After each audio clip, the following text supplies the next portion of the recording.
Traders are piling into short positions at the 14th percentile, but the on-chain data tells a completely different story. Bitcoin is sitting around $65,600.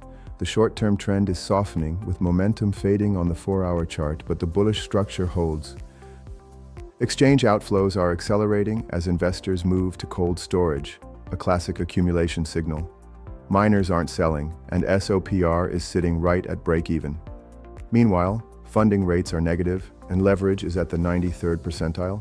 When shorts are this crowded, the risk of a sharp upward squeeze grows fast. The Diamond Pigs BTC bot is currently neutral. On-chain signals are bullish, but we're waiting for clearer conviction on the lower timeframes. Track these signals on our crypto sentiment dashboard. I'm Aidan from Diamond Pigs. See you in the next update.